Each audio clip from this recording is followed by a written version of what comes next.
rát nữa bóng bồn nữa nè mà chui chập trái nè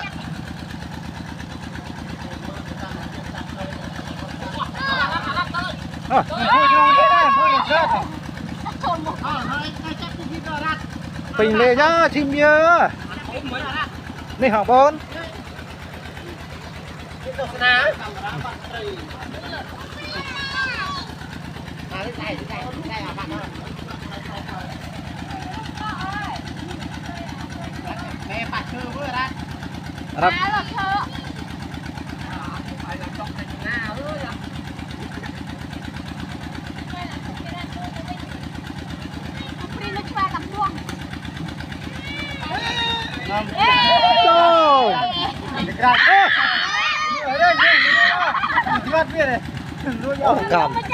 cam để trộn nên quay mơ này có hồn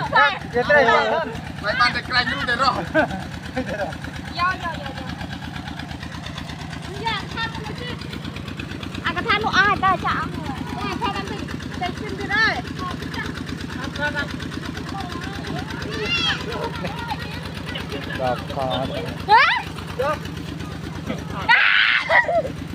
cái hỏng con mà múc để chặt tray này chặt tray ô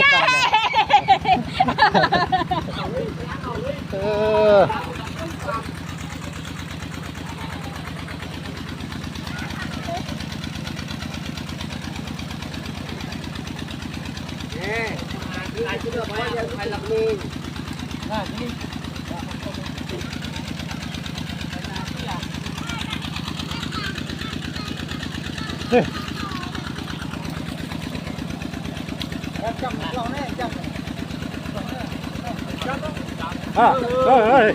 ra đây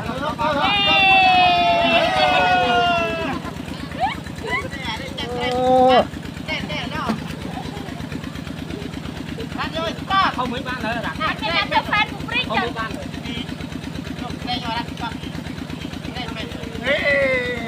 rồi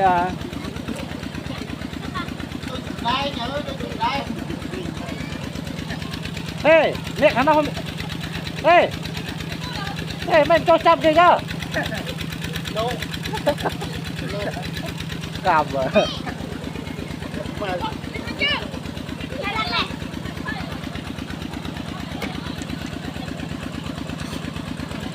phụ phẳng cho phẳng đi chia